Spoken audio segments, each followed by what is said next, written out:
with the signatures of all the people who worked on this mission. So it was really important for them to hang that up in there so Bob and Doug could see it.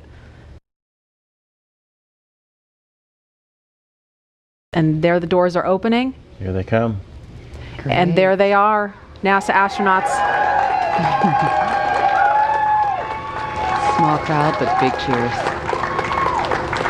NASA astronauts Bob Behnken and Doug Hurley, Doug on the left, Bob on the right, waving to the crowd there to cheer them on.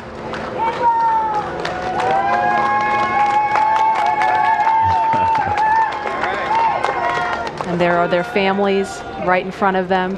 The virtual hugs, a very special moment. Fist bumps. Are you going to be on good behavior? Are you going to listen to mommy and make her life easy? You can hear them. Ready? Let's light this candle, I agree. Launch America! Bye guys.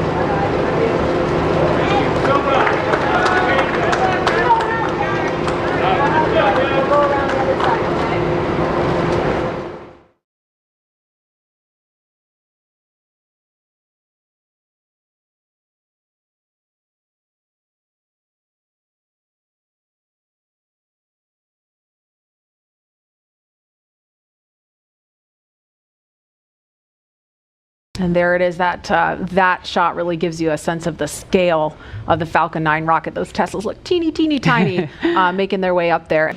Yeah, really cool watching the Teslas pull up, driving on the launch pad just a few feet away from the vehicle. This is awesome and getting really excited over here. Core on countdown 1 at 2 hours 57 minutes. The crew has arrived at the pad on schedule. But there they are, taken in the sight, craning to see the top of the Falcon 9 rocket. Core on countdown 1 at T-minus 2 hours and 46 minutes. The crew has arrived at the White Room and its ingress is in progress on schedule. And as they climb into Dragon, they will buckle themselves in and attach their umbilicals to their suits. And as you can see, the suit techs are there to help them get buckled and settled into those seats.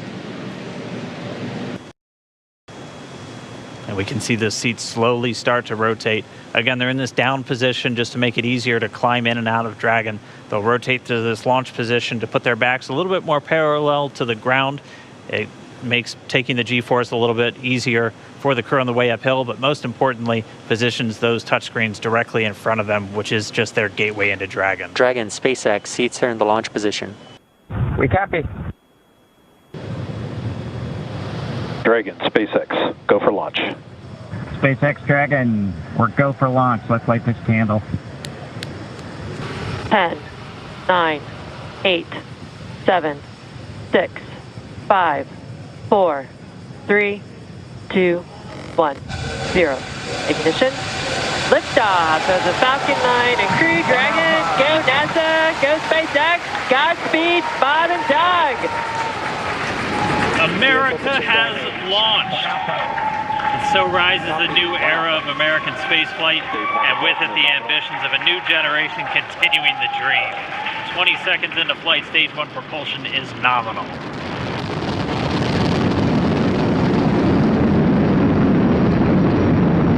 T plus 30 seconds into this historic mission. Flying crew on board Dragon and Falcon 9, and look at them go! Falcon power telemetry nominal.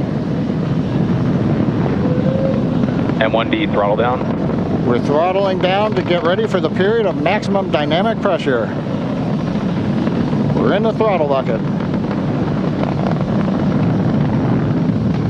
Reports say all systems are go.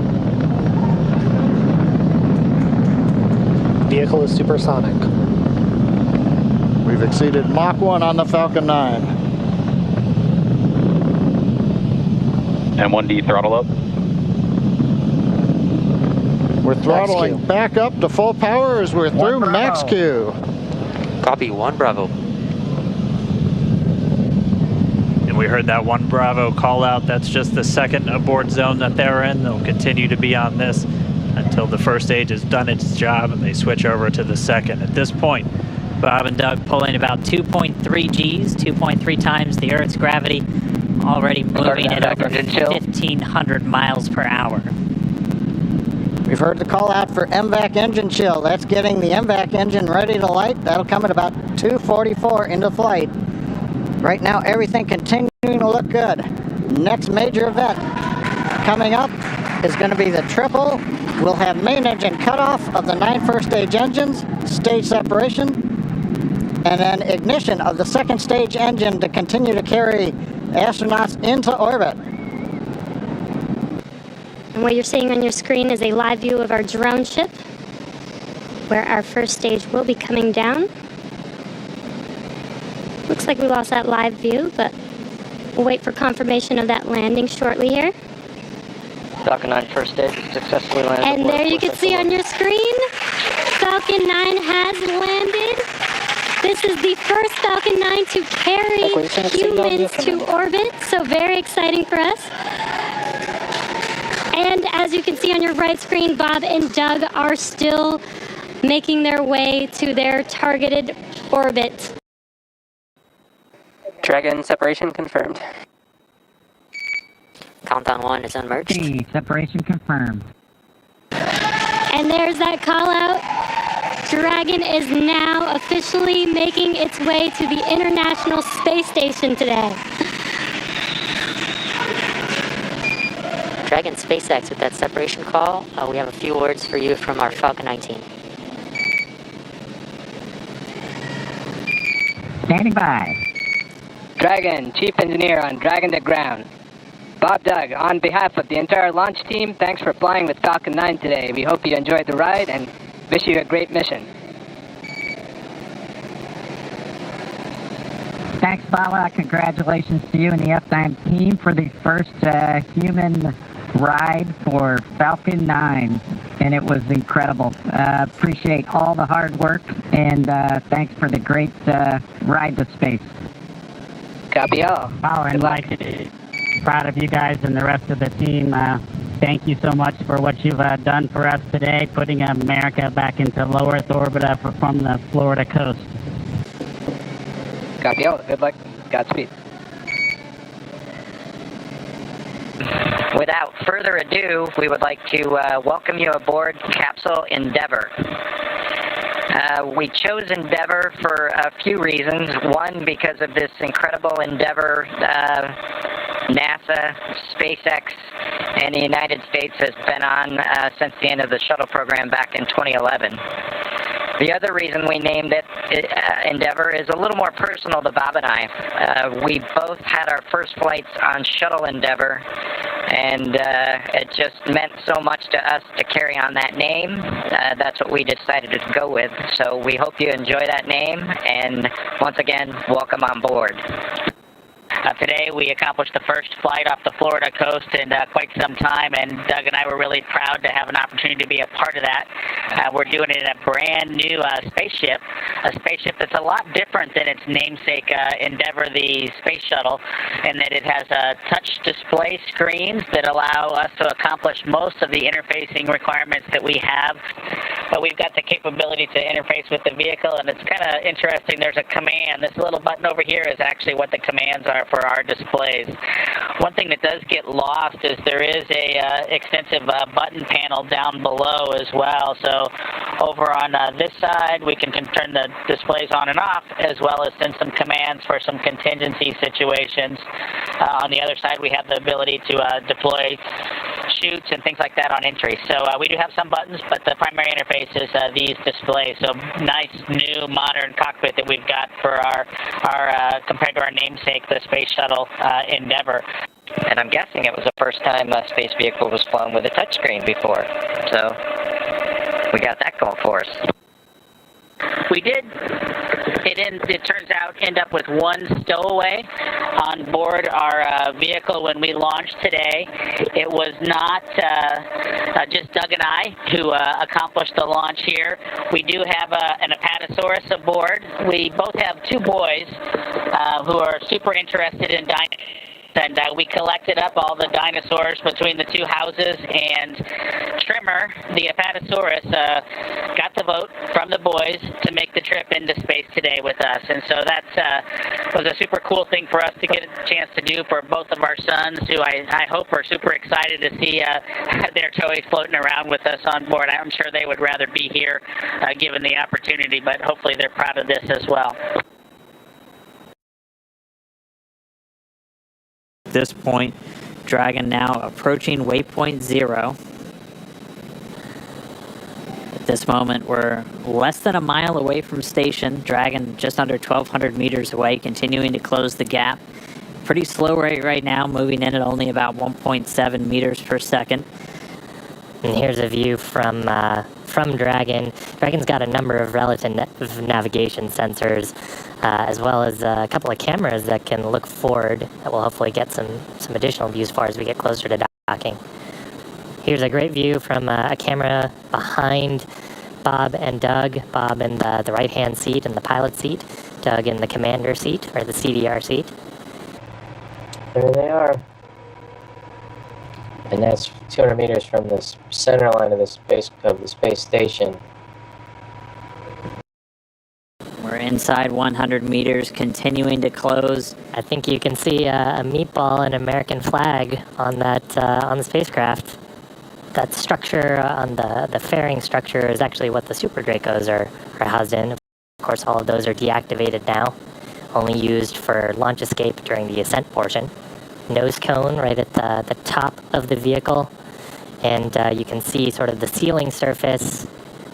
Those 4 circular slots right underneath the nose cone within that red ring are the Ford bulkhead Dracos. That's what we were using while we were conducting all those burns, the 5 burns to get to this point.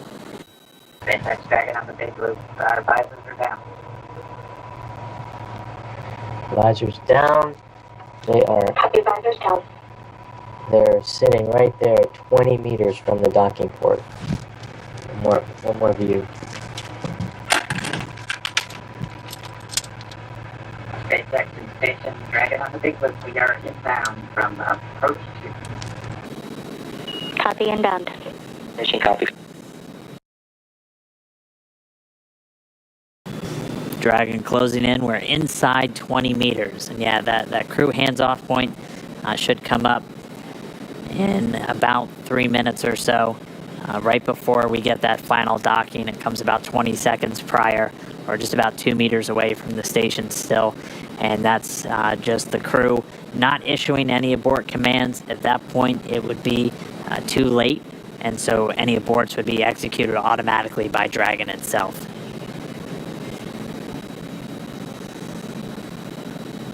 Two meters. We are inside the hands-off point, the chop, the crew hands-off point. 1 meter to go.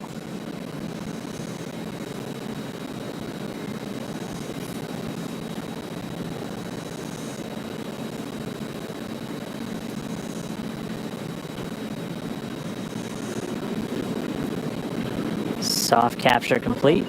Dragon in space. Soft capture confirmed. Stand by for retraction and docking.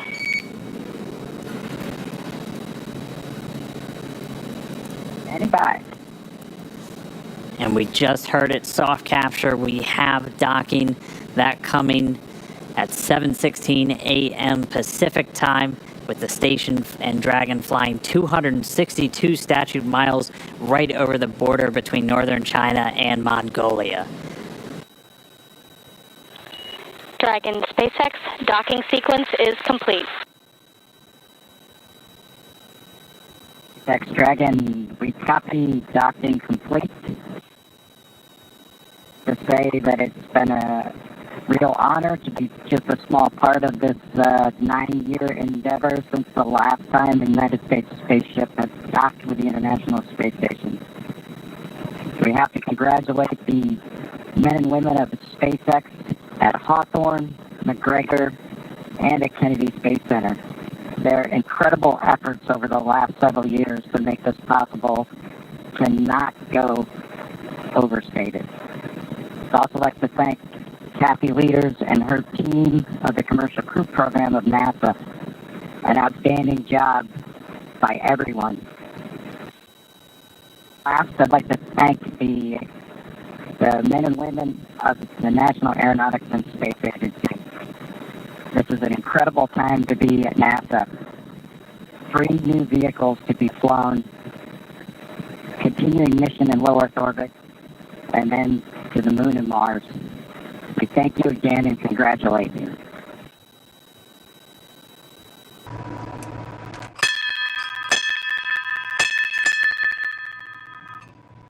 Dragon arriving.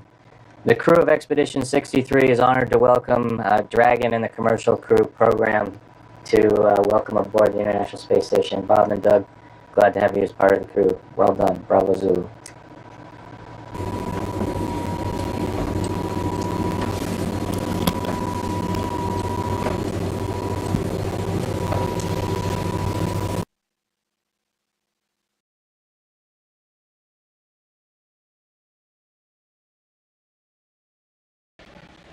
We have Bob Behnken from SpaceX Demo 2 mission entering the International Space Station.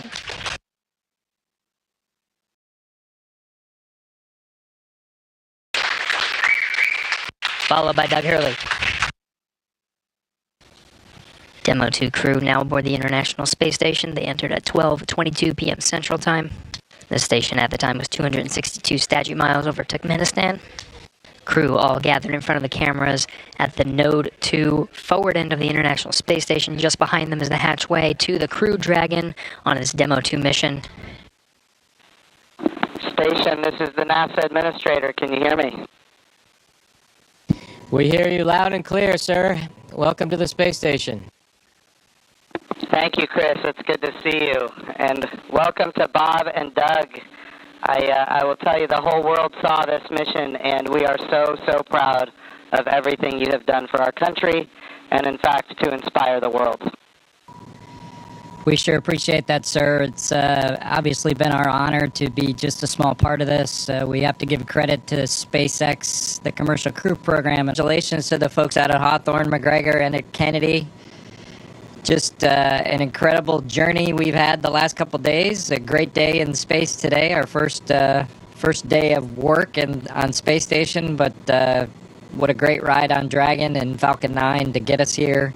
Everything worked exactly the way we planned it to work, and that's a credit to the teams there in Hawthorne and McGregor and Kennedy. Just it's a pretty awe-inspiring trip so far, and very humbling, and just we're just so proud to represent SpaceX and NASA in this new next launch capability.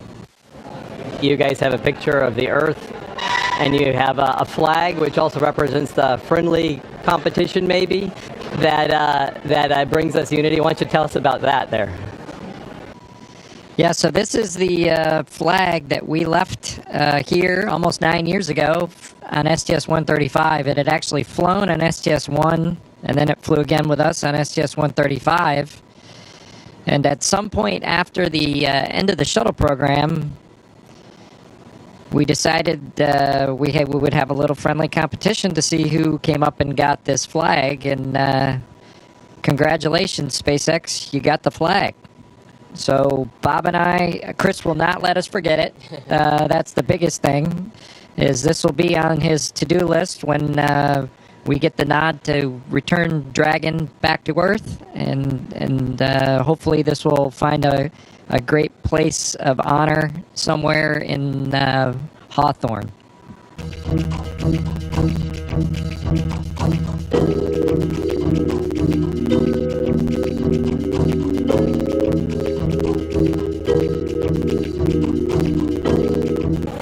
All right, Bob, mini workstation BRT has a red small. Yes. 3 short wire ties, 1 long wire tie. 1 long, 1, 2, 3 shorts. Swing arm. Red small. CVT. Red small to PGT number 7. PGT number 7, Cal dot motor 30.5. No and 7/16 swab.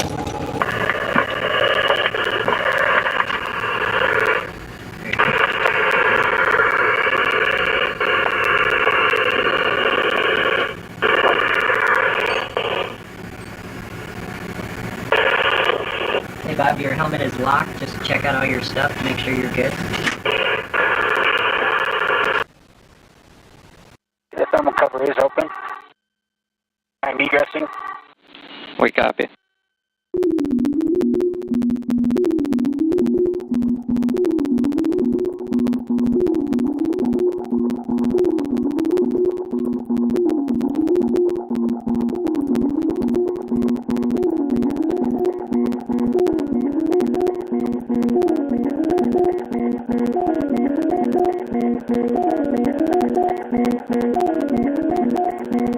The two spacewalkers will be making their way to the far starboard truss of the International Space Station to replace aging nickel-hydrogen batteries on the first of two power channels for the S6 truss with new lithium-ion batteries and their associated adapter plates.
You back inside where you can see that thermal cover of the hatch is closed. Still waiting on the opportunity to close the hatch. However, the spacewalk does not end until repressurization begins.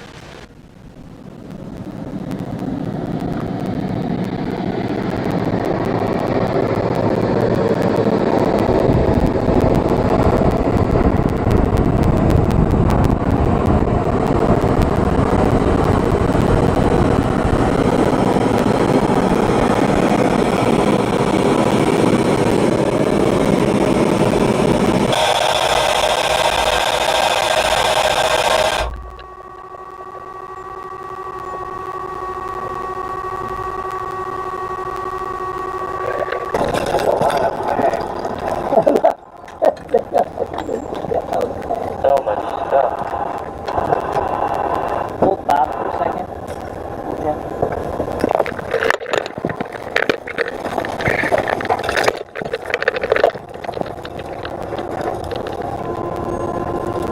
PGTs are in the bag. Yeah, Oh, you already put them in there?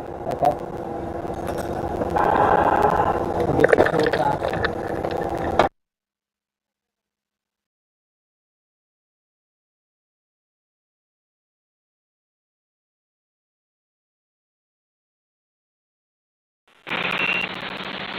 First of all, I'm super excited that this is the first payload you're working with on space station, so it makes it super special for me. And you can start. We have the video. We'll be watching.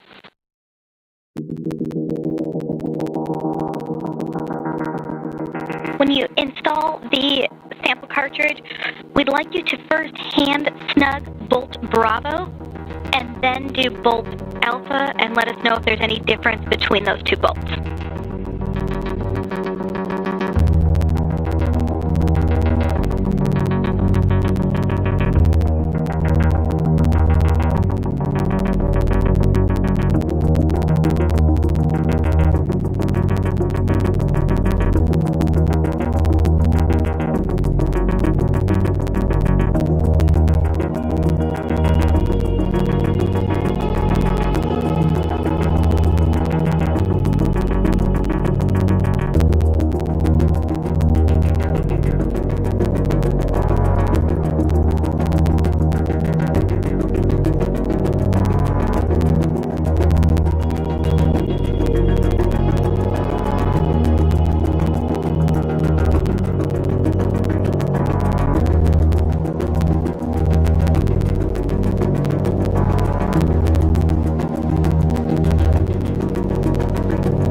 like you to do is, like with two hands, you're going to grab the drink bag and try to squeeze it uniformly so that you actually drain it in about 15 seconds.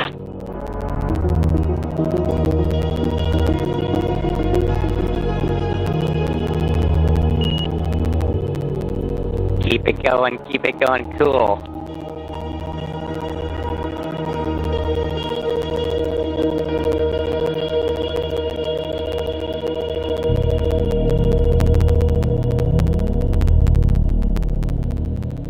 Nice. Well done.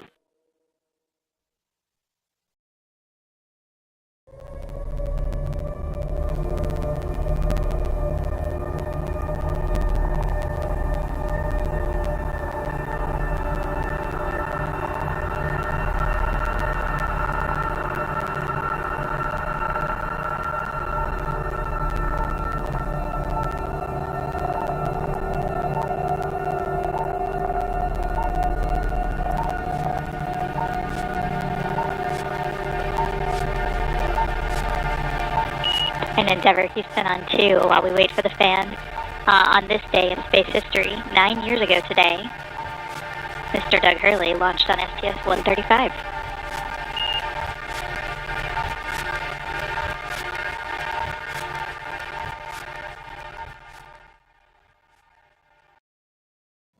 Well, welcome aboard to the International Space Station and the crew of Expedition 63. It's an exciting day for us all as we bid farewell to our two friends and colleagues, Bob and Doug, as they complete the journey of this amazing test mission. Before I hand the mic over to Bob and Doug, I do want to make mention of this very special flag. It has deep space history, getting deeper, as this flag will return to Earth with the Crew Dragon guys and spend a little bit of time on Earth and very soon make a trip to the moon in short order. So, Doug, the flag's all yours. It's been a pleasure, and here you go. Thanks, Chris. Thanks for this. This flag has spent some time up here, on the order of 9 years since we dropped it off on STS-135 after it flew on STS-1. So very proud to return this flag home and see what's next for it on its journey to the moon.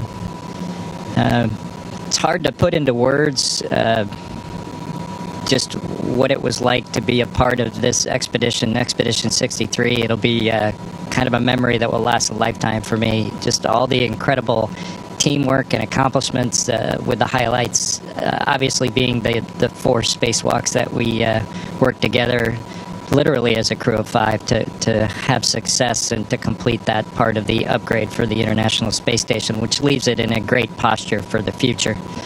As I look back on the mission that we've had here on the International Space Station, I'm proud to have been a part of much of the science activities that happened over the last 2 months. As Doug and Chris mentioned, the spacewalks and robotics activity. Chris and I were able to join the 10 Spacewalk Club, which is a pretty neat thing that, just a few short months ago, I didn't think I would do another spacewalk, and to now have the chance to have done 4 more with Commander Cassidy was just icing on the cake for a wonderful mission. And as I look forward to heading back home for the splashdown, I do think that from a family perspective, my son and Doug's son are really excited not only to get their fathers back, but to get our Apatosaurus, our zero-G indicator that they nominated to go with us on this historic mission to the International Space Station and bringing that to launch and return capability back to the U.S. And so for Jack and Theo, Tremor the Apatosaurus is headed home soon, and he'll be with your dads. You'll have to pick which one of us is your favorite.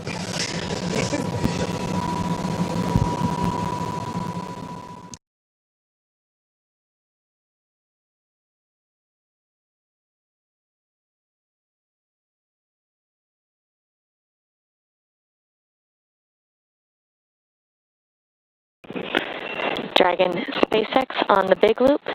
The final reconfigurations for undock are complete and nominal. The ground is go for undocking at the undocking sequence start time of 23:30 GMT. Please confirm your visors are down and that you are ready for undock and departure. Dragon copies, go for undock on time, our visors are down and we're ready for departure. We copy all.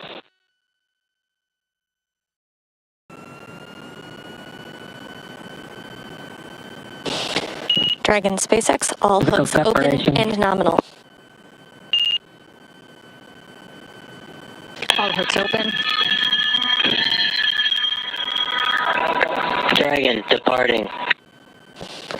Dragon SpaceX, separation confirmed.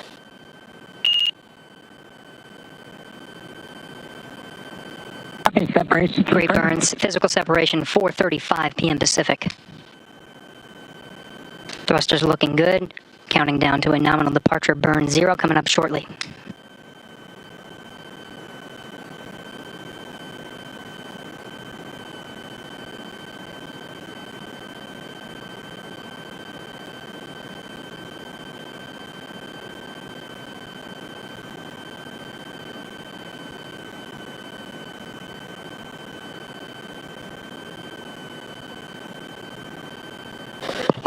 Dragon SpaceX, depart burn 0 complete. Copy complete. Our visors up. And with that, Bob and Doug have concluded their stay aboard the International Space Station. They're on their way back to planet Earth.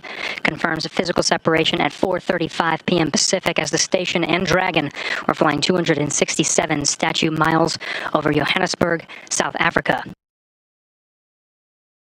Station Endeavour on the big loop. Go ahead, Endeavour. Chris, we just can't thank you enough. It's been an honor and a privilege to be part of Expedition 63 with you, Anatoly, and Ivan. It's been a great 2 months, and we appreciate all you've done as a crew to help us prove out Dragon on its maiden flight. I'd also like to thank Zeb and his team in Mission Control in Houston for the incredible amount of work they did to make the dock to ops successful for Dragon, and also the teams at SpaceX that keep us going towards the end of our mission that we look for. It's been a real pleasure. It's been an honor to serve with you. Safe travels and have a successful landing. Endeavour's a great ship. Godspeed. Never copies all. Thanks, Chris. Good morning, Dragon Endeavour. I'm happy you went into space, but I'm even happier that you're coming back home. Rise and shine, Daddy. We love you. We can't wait to see you. Wake up, wake up. Rise and shine, Dad. Me, Luke, Leo, and Mom can't wait to see you, Daddy. Love you. Wake up, wake up, wake up. Wake up. Say, wake up. Don't worry, you can sleep in tomorrow. Hurry home so we can go get my dog. We love you, Dad. Good morning, Jay. Good morning to SpaceX, and thank you especially to Jack and to Theo for that wonderful message this morning. Hopefully the pressure's all on whoever's making the weather call, because those boys seem excited to bring us home. Yeah, we concur. It was great hearing them, and happy to hear you. And lucky for you, weather is looking great at Pensacola. Dragon is also healthy and proceeding towards the primary deorbit opportunity.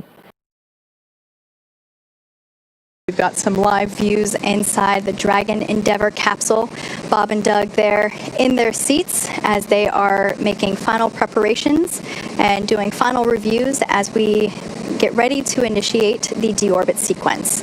Closest to the camera there is NASA astronaut Doug Hurley, and further away from the camera is NASA astronaut Bob Behnken.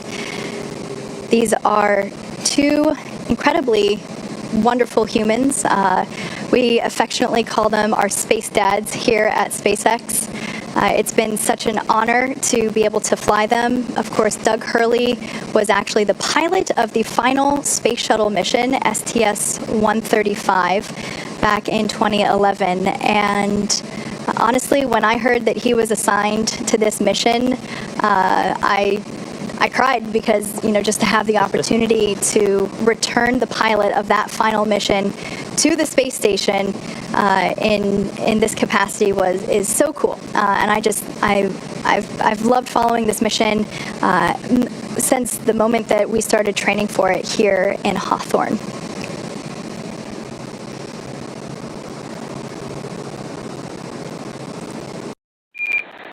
Dragon SpaceX, deorbit sequence start.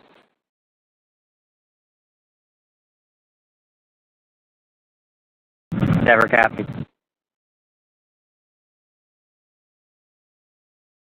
There on your screen, we have a shot of the capsule as it is preparing to deploy those initial parachutes, the drogue parachutes.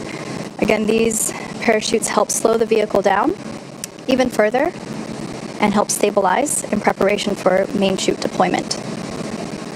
Right about now, the capsule is going about 400 miles per hour, decelerating quickly. And standing by for drogue deploys. Visual, 2 drogues out. There on your screen, we have visual confirmation of those 2 drogue deployments. Deputy drogue. All right, so 2 of 2, the drogues now out. They're going to do their slowing and stabilizing of the Dragon spacecraft. They should be detaching in just a few moments, and then we'll see 4 parachutes, the main parachutes deployed. Dragon under drogues. Drogue descent rate nominal.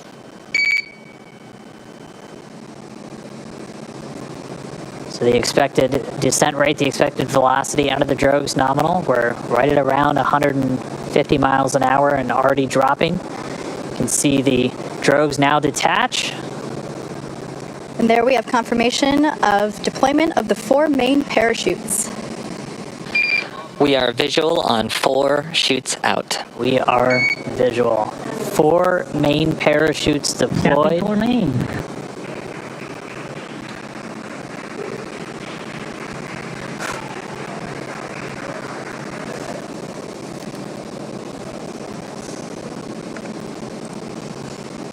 So at this point, the main parachutes have deployed. They are inflating, as you can see there on your screen, continuing to slow Dragon down significantly. We are anticipating splashdown in just under 2 minutes and 30 seconds. And we've already slowed the vehicle down to about 16 miles an hour. It's already less than 1 kilometer in altitude.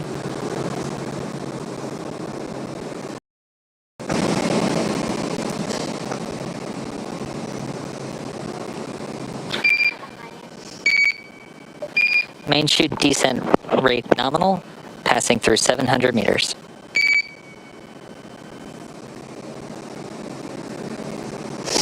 So at this point, Dragon has saved all propulsion systems on 600 board. meters.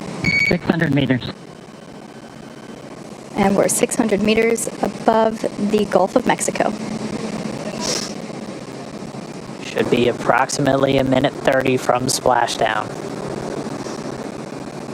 Mission control team here in Hawthorne has reported the precise landing coordinates to the recovery team. They are standing by, ready to go get our space dads. 100 meters.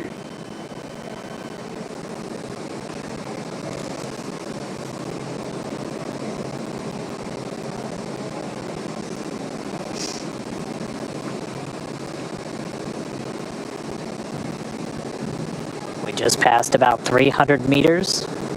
1 minute till splashdown.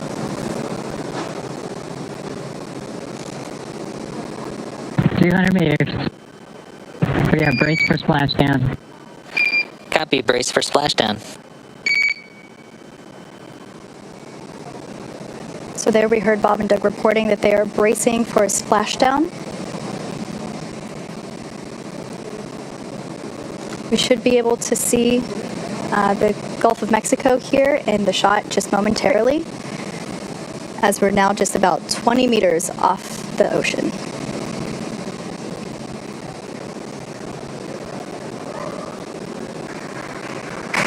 Splashdown.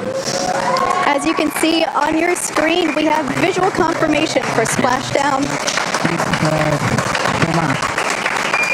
SpaceX copies and concurs. We see splashdown and mains cut. Dragon Endeavour has returned home. NASA astronauts And Bob Endeavour, on Doug. behalf of the SpaceX and NASA teams, welcome back to planet Earth, and thanks for flying SpaceX.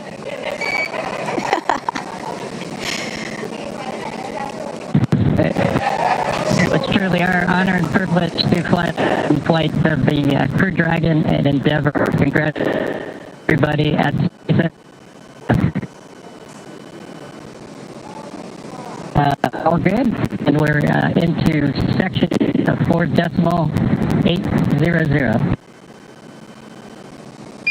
Thanks for the... As it sits there, the first on there we can see a view inside the capsule. Bob and Doug looking good. Although the communication was a little choppy, we did hear... Endeavour in 3.1, we show ourselves in stable 1. And SpaceX copies for vehicle assessment, step 3.1, stable 1. Good news. Oh, still getting a view from the WB. The airplane flying overhead, it gave us those great views, really our first views of Bob and Doug re-entering the Earth's atmosphere from up above. You can see the 4 parachutes in the water. We heard those were cut automatically, as expected by Dragon. So for now, the crew just standing by. Again, they're going to stay in their suits, in their seats. Dragon will be hoisted using the hydraulic lift out of the water and into that nest. That nest will then be pulled towards the camera from this view, towards those individuals on that upper deck there. Dragon SpaceX, brace for capsule lift in about 30 seconds. We're ready, thank you. All right, so the crew was just told in the next 30 seconds, they have the lines affixed, so they're going to start lifting the capsule up out of the water. And at this point, the communication we're getting with Dragon is actually being routed through the boat itself at this point. So there we can see the lift. Dragon is out of the water. Yeah, so now then that A-frame's going to start swinging it back. And it's bound right for that nest at the bottom of your screen.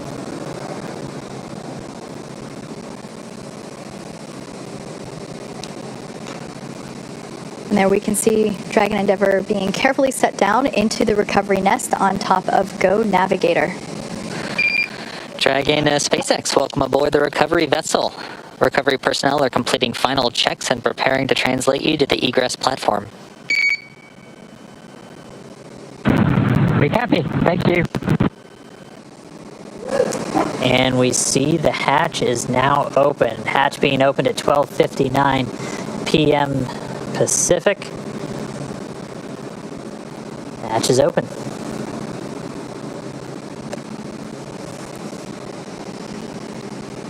So right now they're going to put a piece of equipment in there that basically smooths out the edges and makes sure that it is a comfortable exit from the Dragon capsule. Just a little piece of structure there to ensure that the hatch will remain open and that any sharp edges around that side hatch are protected. And Solo from the PLC, I just wanted to thank you guys for bringing us home safe before I disembarked from the ship Endeavour. I'm sure Doug will have some good words for you guys as well. But thank you for doing the most difficult parts and the most important parts of human spaceflight, getting us into orbit and bringing us home safely.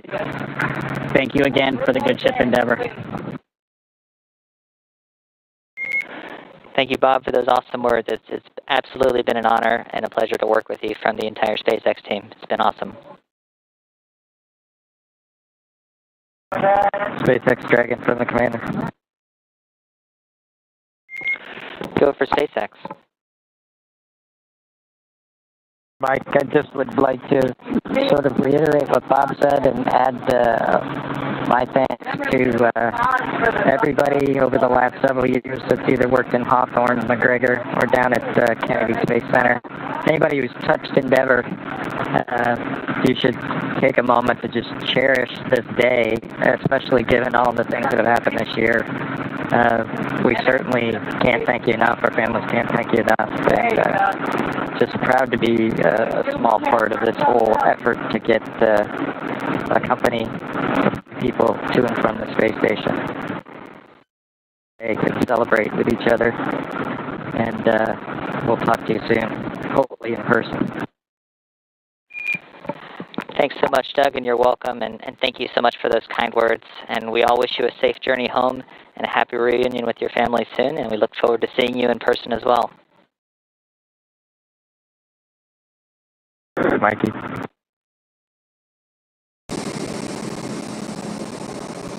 Yeah, so Bob Bankin, the pilot, the Joint Operations Commander for this mission, out of the capsule now. So he's making his way over to the medical area, and now they're going to work to get Doug Hurley out next. I think I saw a smile on Bob's face.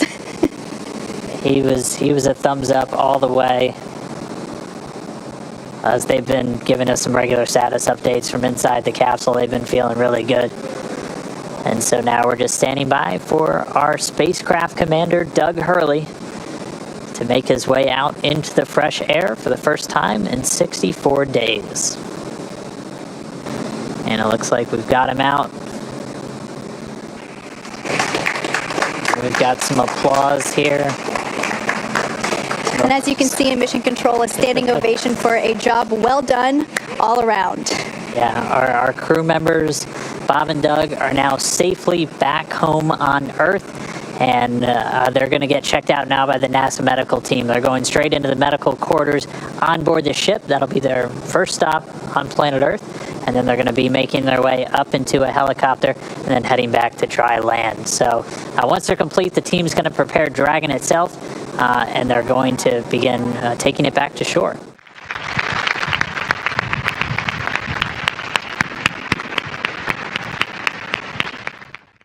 I think the biggest thing that we would both like to talk about is just to thank, you can see Steve and Kathy here and Elon. You know, this has been quite an odyssey the last 5, 6, 7, 8 years. 5 years since Bob and I started working on this program. And to be where we are now, the first crewed flight of Dragon, is just unbelievable.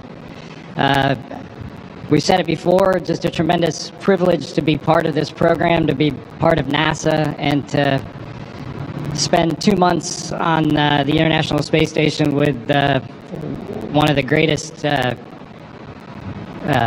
officers, crewmates, astronauts, Chris Cassidy. It just was a real pleasure for both of us. And I'm sure Bob will talk about the spacewalks, but just to see those two work out on the International Space Station, you're not going to see anything like that again. It just was just amazing to be part of that. And then, you know, the flight of Dragon on Falcon, and then the reentry today. It's a lot to process. As I said 5 hours ago, we were in a spaceship bobbing around, making prank satellite phone calls to whoever we could get a hold of, which was kind of fun, by the way. You can send him the bill for the sat phone. But anyway, we really appreciate all of you coming to say hi and welcoming us back. It's a little bit overwhelming to see everybody here, considering the things that have gone on the last few months since we've been off planet. But thank you again for coming to say hi, and hopefully we'll be able to share a lot of this mission with you in a few months, hopefully, if not sooner. But thank you again.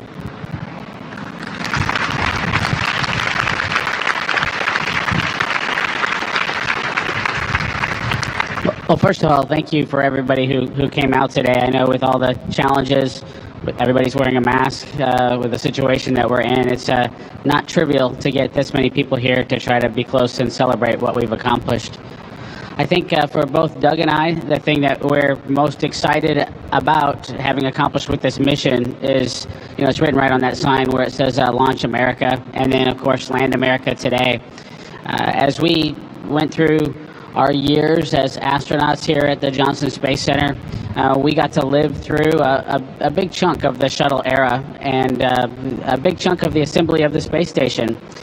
When the space shuttles retired, when Doug took his final flight to wrap that up, I think it was a sad day for us in the because there's something special about having that capability to launch and bring your own astronauts home.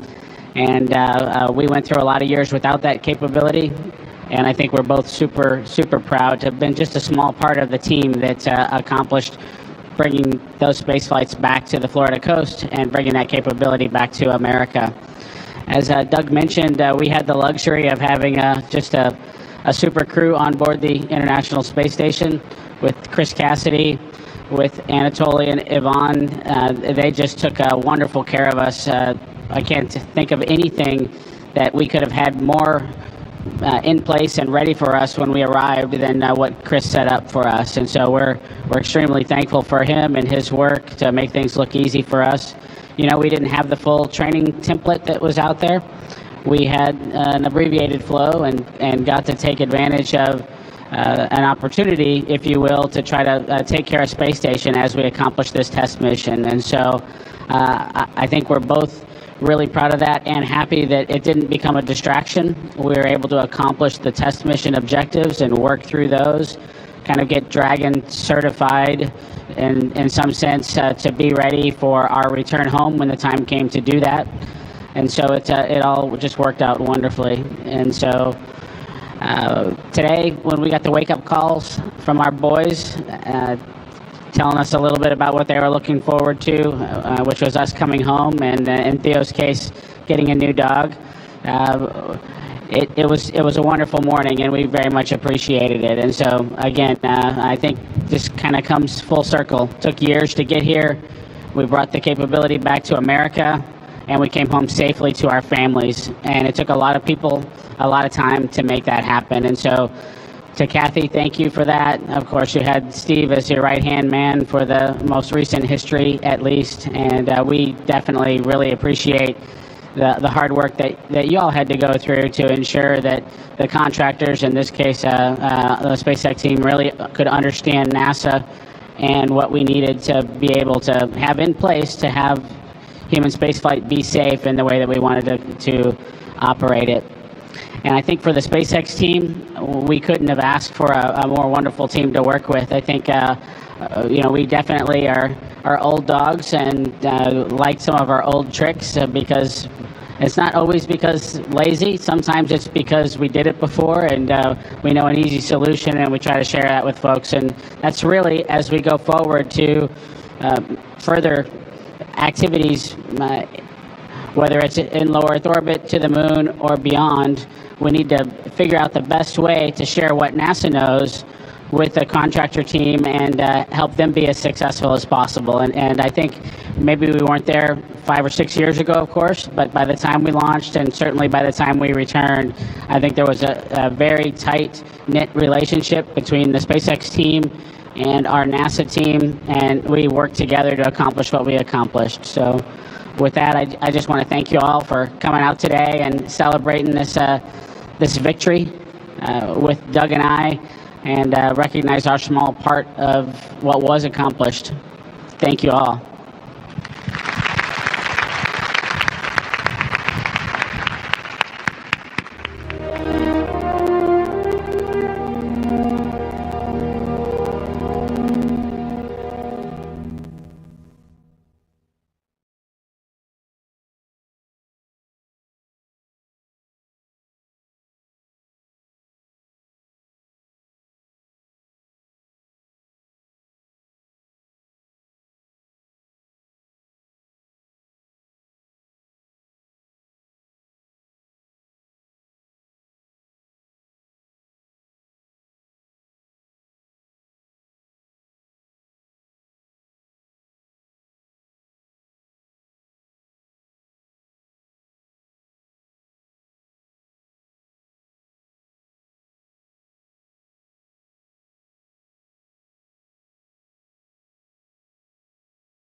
Today marks the beginning of yet another incredible journey from Axiom Space and SpaceX as we lead the way in expanding access to low Earth orbit for all of humanity. You are looking at a live shot of the Falcon 9 rocket and Dragon spacecraft that will carry the next 4 private astronauts to the International Space Station in just over 3 hours from now. To everyone around the globe tuning in, hello and welcome to the live launch webcast for the Axiom Mission 2, or as we call it, AX2. My name is Duke Brady, and I'm a multimedia specialist with Axiom Space, based out of Houston, Texas. And I'm Kate Tice, Quality Systems Engineering Manager here at SpaceX headquarters in Hawthorne.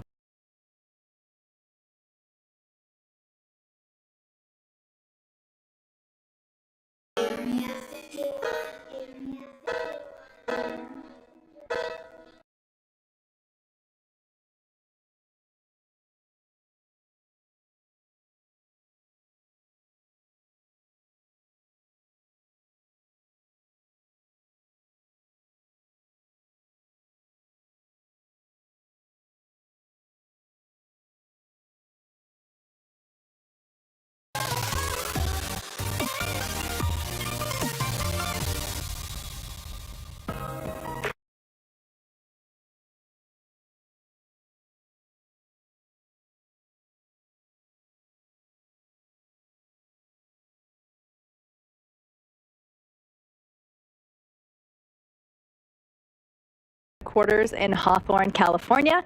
Duke, it's so good to have you and the Axiom teams with us today. Very excited. Today's mission is a pretty cool milestone for SpaceX. AX2 is our 10th human spaceflight mission overall and our 9th human spaceflight mission to the orbiting laboratory since we started flying people back in 2020 with NASA's Demo 2 mission. It also marks SpaceX's second human spaceflight mission this year, following the NASA Crew 6 launch in March to the International Space Station. The AX2 crew will be joining Expedition 69 and Dragon Endeavour, all still currently on station. As we count down today's scheduled liftoff, we'll be keeping you updated on the status of the crew, launch vehicle, systems, weather, and all the technical aspects of launch. And in between, we'll be taking you behind the scenes of the AX2 mission, what led up to this moment, and what to expect during the course of this 10-day mission. For Axiom Space, this mission builds on the incredible success of our first all-private astronaut crew to the ISS last year, the AX-1 mission, and takes us one step closer to building and operating Axiom Station, the world's first private space station, which is currently under construction. AX-2 is the second of 4 missions SpaceX will launch for Axiom Space, and today's launch is the culmination of years of effort by teams at Axiom Space to expand the opportunities of private citizens and sovereign nations around the world so that they can partake in the incredible science, research, and STEAM education-related activities in low Earth orbit. In fact, we just recently announced Axiom Space Access Program, which is designed to enable countries to realize long-term economic and scientific value in microgravity. So, if you want to fly to space, or if your organization wants to conduct research and manufacturing efforts in microgravity, we have the teams that can help you develop your program. We represent the first Saudi national astronaut class, which we had the honor of helping select and train in preparation for this moment. Really exciting stuff. Now, turning our attention to the crew, they are suiting up inside, right behind those doors that you see there. That's SpaceX's Falcon support building. Displays are configured for crew ingress, and advanced team work is complete and ready for crew arrival on schedule. All right, just a call out there from our SpaceX core, letting all teams know on countdown that we're tracking on time. So that's great news to hear. Great. So yeah, they are getting suited up right now in preparation for their liftoff from that launch pad right there. That, of course, is the historic Launch Complex 39A at Kennedy Space Center in Florida. Once they arrive at the space station, the crew will spend 8 days living and working on board before returning to Earth. Yes, and over the course of that 10-day journey, the AX-2 crew will conduct a wide range of research, including several experiments that will help us understand more than ever about how our human bodies respond to microgravity. The data they'll collect will be critical to furthering human exploration of space, and along the way will inspire dreamers, thinkers, and explorers to follow in their footsteps.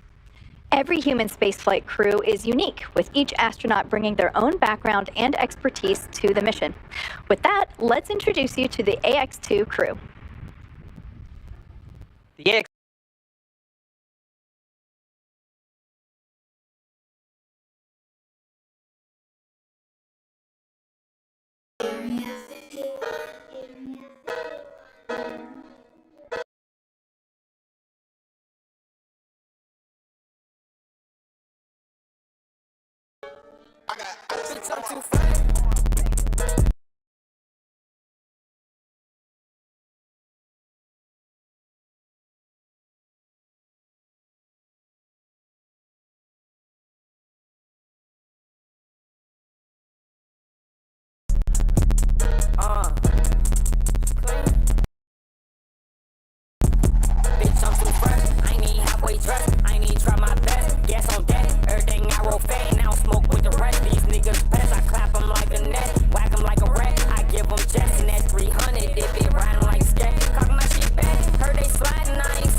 The AX-2 mission is commanded by retired NASA astronaut Peggy Whitson. Born and raised in Beaconsfield, Iowa, she was inspired, along with the world, when we watched the Apollo 11 crew walk on the moon.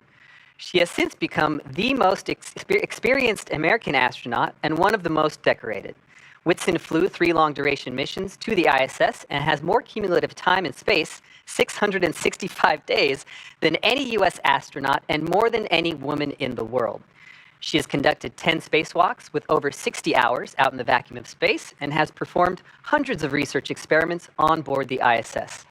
Not only is she the commander for this mission, but Peggy also serves as the director of human spaceflight for Axiom Space.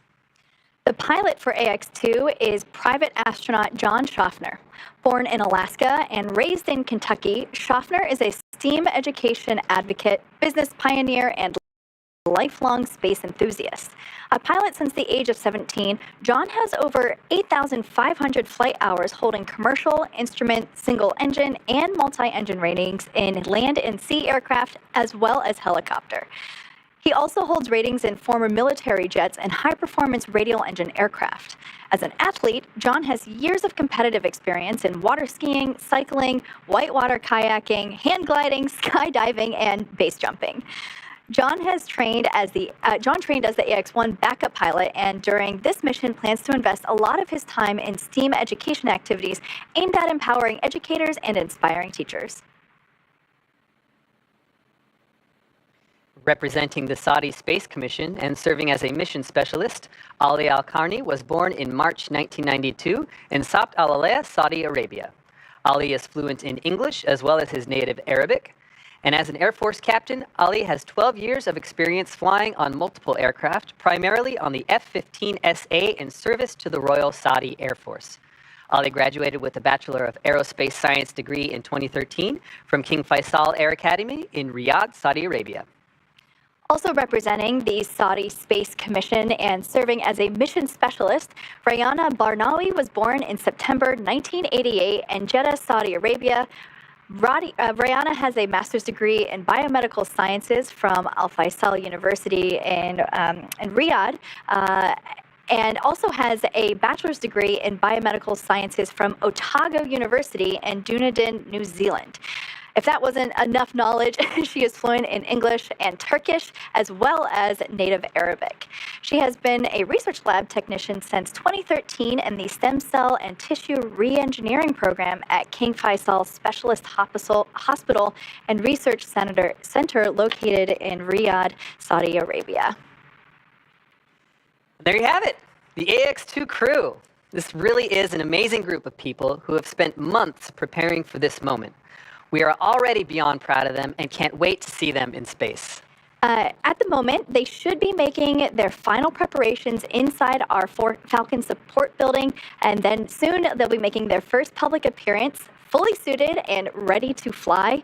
They should be walking out of those doors here in just a couple of minutes. Yes, absolutely. But, you know, as excited as we are for this crew and their launch, there have been entire communities of loved ones, both friends and family, around the world who have been looking forward to this moment for quite some time, actually. So to Peggy, John, Ali, and Rayana, here are a few words from those who love you to help mark this occasion. Hey, John, just wanted to take a second and give you a big shout out and tell you how proud we are that you're representing Middlesboro and all of us on your mission to the International Space Station. We want to say thank you for allowing us to be part of your experience and taking us beyond the crater.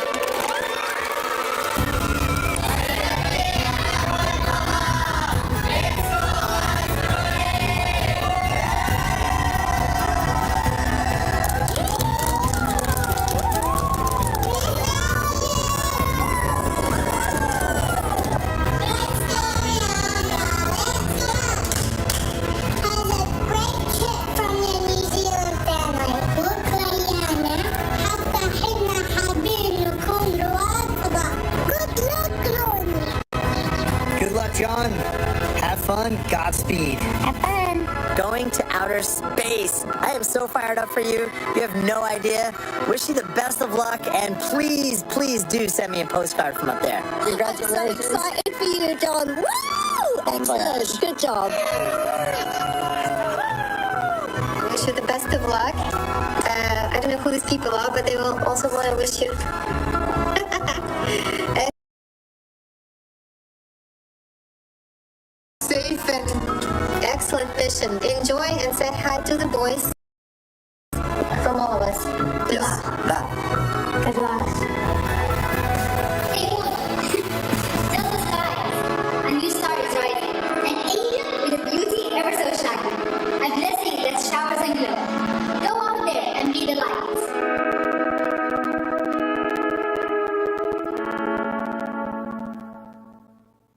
Such a sweet insight into all that support.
All that support and all those friends and family. Super touching. That's great.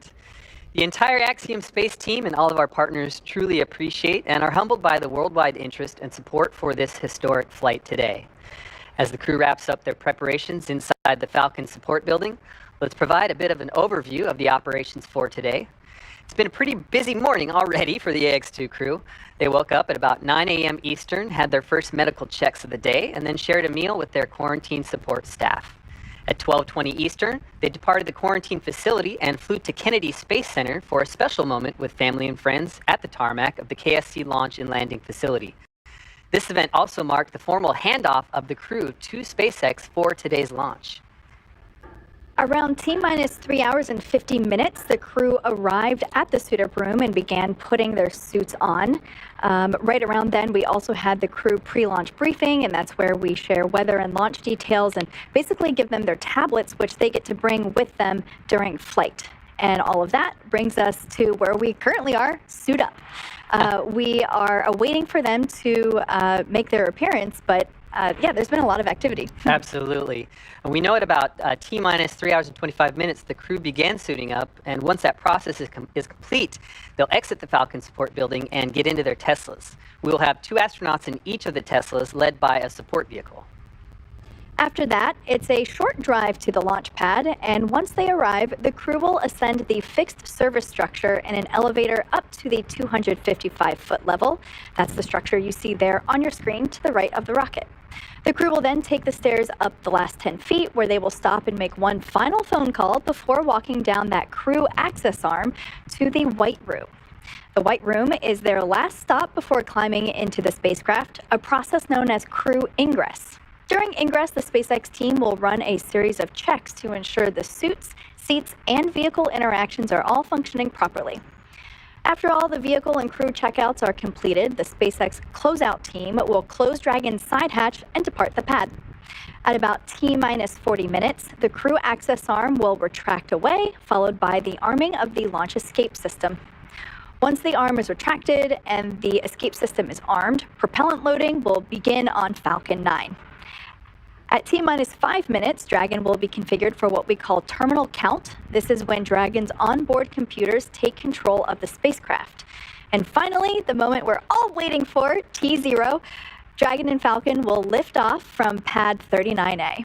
Roughly 12 minutes after liftoff, Falcon will separate from Falcon 9's second stage and spend the next 16 hours making its way to the International Space Station. Good afternoon. I'm John Innsbrucker, Falcon 9 Principal Integration Engineer here at SpaceX. We're currently at T-minus 3 hours, 13 minutes, and 18 seconds, and everything looks good for an on-time launch later today. Now, as Kate mentioned, the crew received a weather briefing just at T-minus 4 hours. Now, the good news is the probability of violating launch conditions has decreased since yesterday. We're down to only a 25% chance of a violation today. The main constraint we're tracking is upper altitude anvil clouds. The ground level winds are not a concern. We're up to about maybe 17, 18 miles an hour.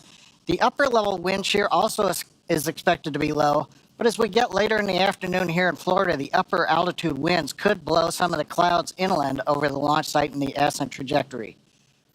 We are, of course, tracking weather all along the ascent and recovery corridors today, and we'll keep you posted as we continue to monitor those environments. But currently, ascent weather looks good.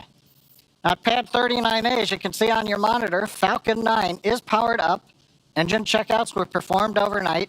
Pressurization of the gas storage tanks on the Falcon 9 completed about T-minus 4.5 hours. Now, at T-minus 2 hours, Falcon will begin its final checks for launch. There will also be a communication check with the crew coming up at about T-minus 1 hour and 55 minutes. And of course, propellant loading will begin at T-minus 35 minutes. Now, as with all of our launches to the International Space Station, we have an instantaneous launch window at 5:37 p.m. Eastern Daylight Saving Time, or 21 hours 37 minutes Universal Time.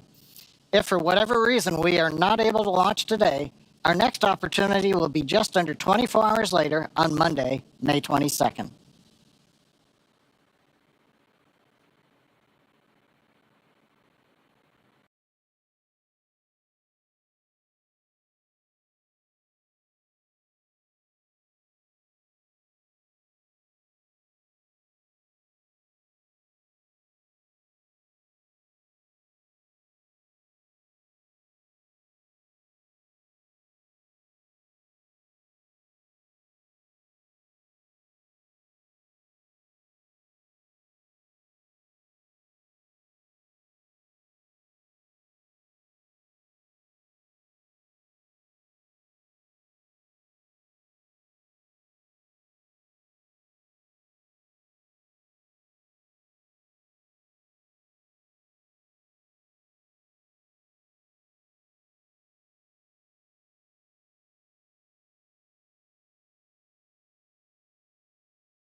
the Falcon Support Building, after which they will hop in the Teslas and head up to Pad 39A, which you see there on your screen. As a reminder, this is SpaceX's 10th mission flying people since 2020, which is incredible to think about, and our second of 4 missions for Axiom. Right, very exciting for us. Well, speaking of milestones and special moments, I wanted to take a moment to highlight a tradition we started at Axiom Space when the AX-1 crew went on their mission and has continued with this crew. A few weeks ago, just before the crew headed to quarantine, we held our Stepping into Space ceremony. Teams across the Axiom family gathered at our Axiom engineering facility and joined with the AX-2 crew to celebrate not just the ending of their training, but also that important pivot to what we call the operational stage of their mission. Here is a quick recap of that moment. We're about to launch to the International Space Station for this incredible mission. This is a delineation. Everything before was training and preparation, and now we're in operation. AX-2 represents a major step for us. Our last mission was 3 individuals who flew and did remarkable research on orbit. Now we have a combination of individual and a country that's going to fly with us. I mean, this is what we're all about. This is the global outreach that this company has. We're making history. Here they are, the AX-2 crew.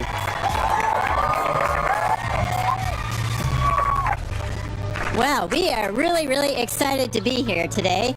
I think it's so important that you're here because without you and all your contributions, all your hard work, your dedication, we wouldn't be up here ready for spaceflight, and we are. To continue to celebrate this moment, one of the things that we did a scan of the right foot of each of these astronauts, an homage to the Apollo program and the images that you see from the first launch to the moon. And there's a plaque. This is only the first class of Saudi astronauts back home, so we're just looking for more to join. That little voice inside you is real. Listen to it. My father used to share with me a part of a poet he likes. It says, "He who fears to climb mountains will forever live among pits." I would say to everyone, just find your mountain, keep climbing. It's not going to be an easy ride. You might stumble and fall, but always have the passion and the thought of what it's going to feel like once you are on top of the mountain and looking down. I'm sure it's going to be an amazing view and experience.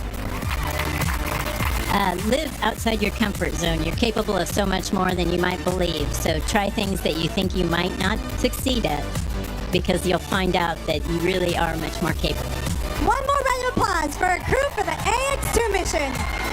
Woo! Go AX-2!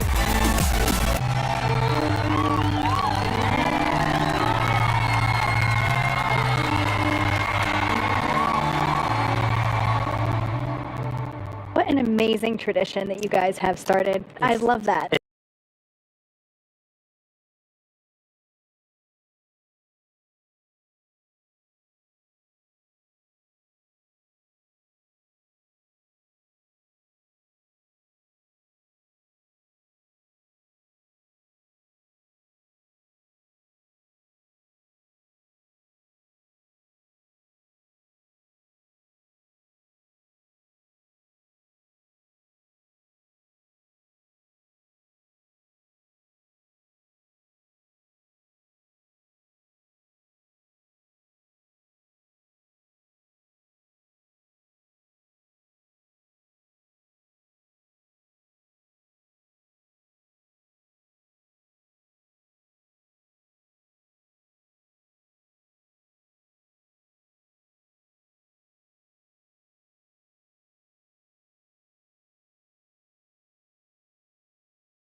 What an amazing tradition that you guys have started. I love that. It's so great to see that family specifically come together and support this crew, get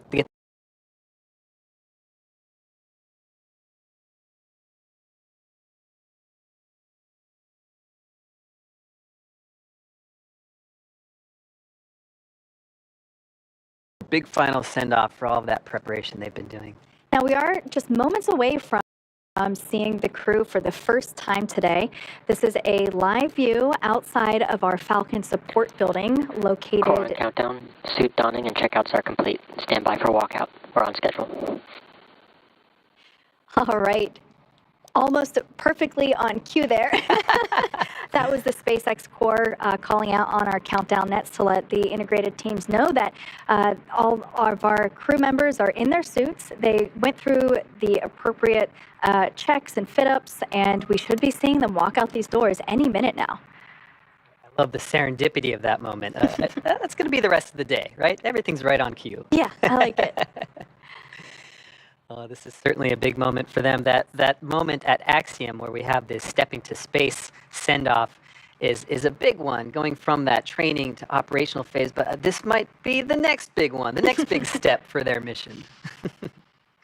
Now, we have seen the crew in their suits, in the days leading up to launch. We had a dress rehearsal a couple days ago. I guess that was Friday. And so we've seen the crew walk through and rehearse all of this, but this will be the first time that we're seeing them on the day they get to go to space. I have to imagine it feels completely different. But I also think maybe their training has made this sort of normal. They're in the mode. They have the muscle memory at this point. Something's familiar, but some things have to also be a little heightened today. Absolutely. Now there we can see the 3 Teslas that will take them up a short distance. It's a little bit less than a half mile from those doors to the elevator doors at the base of pad 39A. We will see Commander Peggy Whitson and pilot John Schaffner together in one of those black Teslas, while the mission specialist Ali Al-Karni and Rayana Barnawi will be partnered in other. So like we said, it's a short drive. They could walk it, but I've done that walk. It's not great, especially, it's pretty warm in Florida already and a little humid. So we want to keep everybody cool and comfortable. So they're going to hop in these vehicles and head up. Launch director on the countdown net. The crew is beginning their walkout to drive to the pad at this time.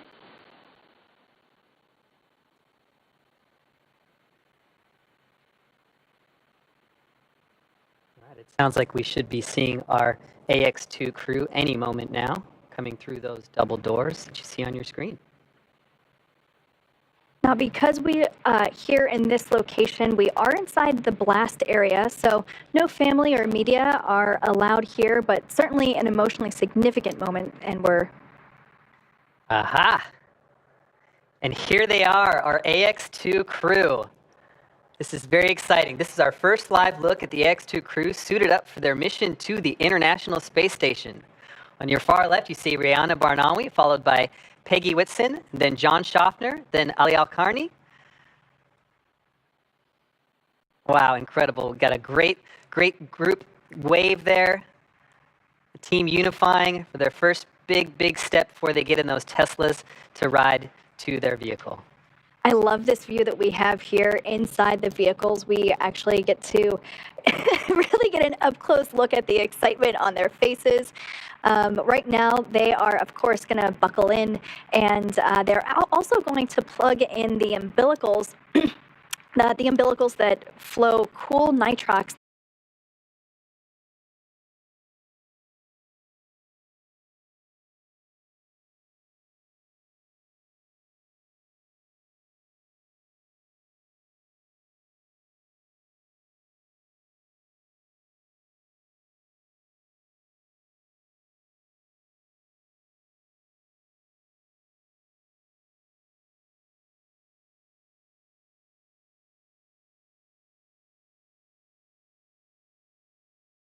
Review. It reminds me of like auto karaoke.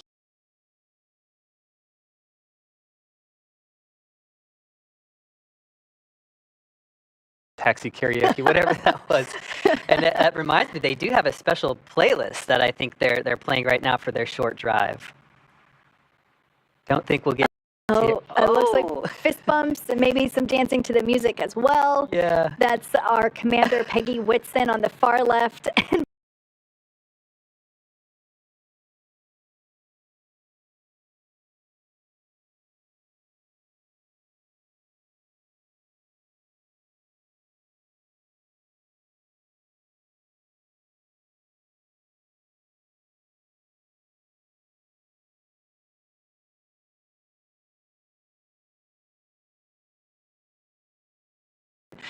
John Schaffner there to her left, our right center, I guess you should say. And then mission special.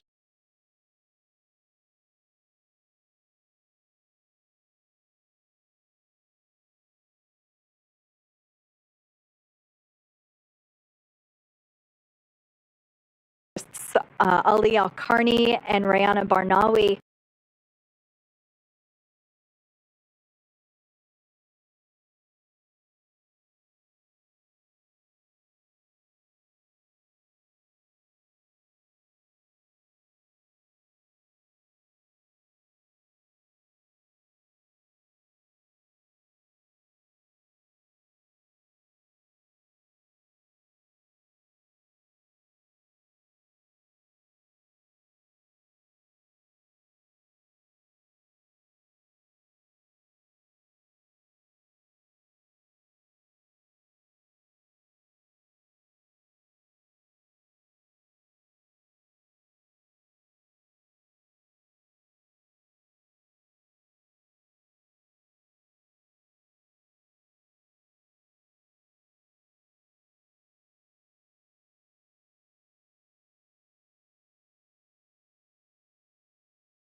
On the right-hand side.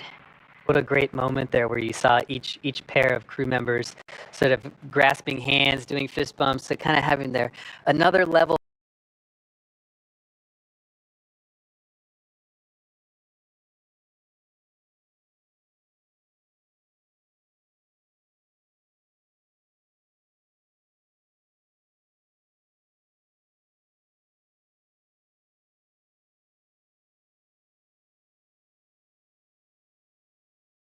of realization for this step in their missions. It's so wonderful to see that. Love to see the teamwork too.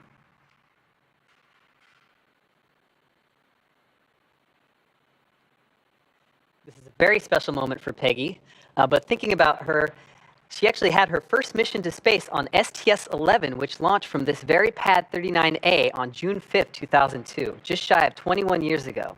She would have been transported out on this very stretch of road and ridden the same set of elevators to reach the Space Shuttle Endeavour. Now today, just everything else is basically new. The suits, the rocket, obviously, all of those things are new, but it's pretty fascinating to think of this throwback. And actually, here's a photo of then rookie astronaut Peggy Whitson. Wow. I love that. That's incredible. There she is in the White Room. And actually, as this crew rides out to their rocket, their commander, Peggy Whitson, wanted to share a special message with them and to each of you who have helped make today possible.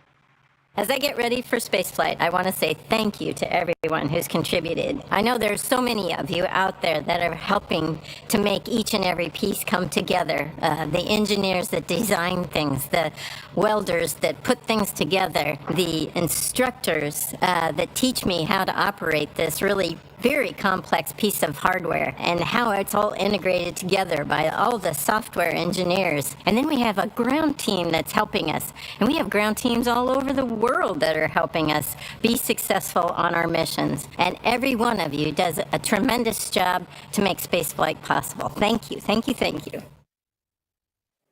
What a fantastic message from Peggy Whitson, from STS-111 to AX-2. What a career, what phenomenal set of achievements. You know, I remember the day, excuse me, that Axiom announced that she would be commanding this mission, and it was such an incredible moment because she really is one of the legends of NASA, and I was just so excited to see that she was going to be flying in a SpaceX Dragon. So what an exciting opportunity. Absolutely. Once again, those live views coming to us from inside the Teslas as the crew members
as the crew members of AX-2 are pulling up to their rocket.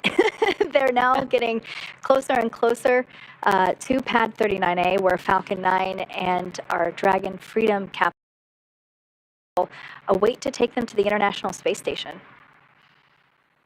Now, fun fact about the pad here, those elevator doors, excuse me, that we see here at the base of the fixed service structure, the core of this structure is original to the pad from the shuttle and Apollo days. So it is safe to say that when Peggy ascends one of these elevators, that in her shuttle days, she was using the same, the core. Crew have arrived at the pad.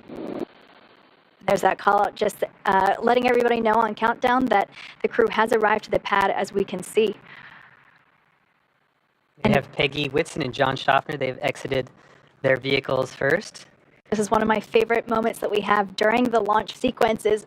Right there it is. Lean back. The lean back, and they have to. The vehicle stands so tall there on top of the launch mount. We'll probably say this throughout the broadcast, but they've seen the rocket before. They've been in it for dry dress. It's got to look different on today, this day of launch. Another fun fact about those elevators, the levels of the fixed service structure are not marked by the level number that it is. It's the height in feet that they are ascending to. So the AX2 crew is going up to the 255-foot level, and they will ride up, and that then, after they exit, will take a short 10-foot stairs up to the next level. The difference being is basically the difference in height between the shuttle access arm and the Falcon 9 access arm. Beautiful view there of the backside of the transporter erector. That is the structure that we use for integration of the vehicle, as well as transportation of the integrated vehicle to the launch pad. And of course, we roll it up horizontally and then lift it to the vertical launch position, within, depending on the mission, days or hours prior to liftoff.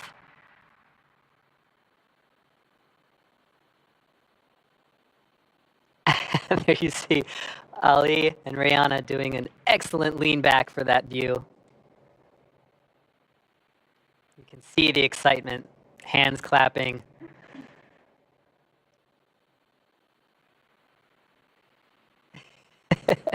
As we mentioned before, they have rehearsed this previously in our dry dress rehearsal on Friday. They suited up, they rode out to the pad, they got in the spacecraft. So they have technically done all of this once before because, in spaceflight, we love to rehearse and practice everything. And really, the moment for them to look up and realize that these are their last steps on Earth for a few days must be such an incredible moment. The day that they actually get to go to space. It's a moment that they've all trained for a very, very long time for. Absolutely. It's so exciting. You see now in your screen, that's Peggy and John, I believe they're using the phone to make their phone calls before launch, the last calls.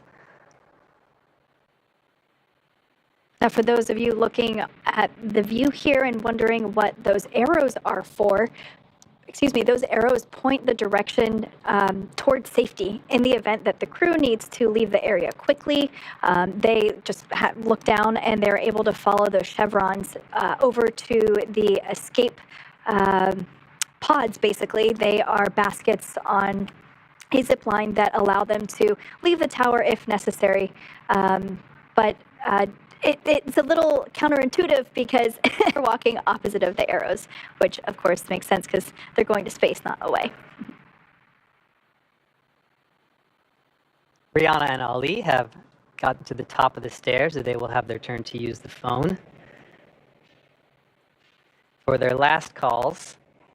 That's a pretty cool view there. We see them, they're just in the fixed service structure tower, not yet going across the crew access arm. That access arm, of course, is what connects the tower to the launch vehicle.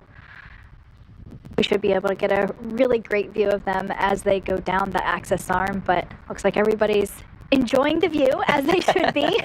Yeah. And as they await their opportunity to make their final phone call. Speaking of paths, this is the last section of their path before they ingress the vehicle, but Ali and Rihanna actually reported last August to Houston to start training, and this crew has 700 to 1,000 hours of training total by the time they start their operational phase of the mission.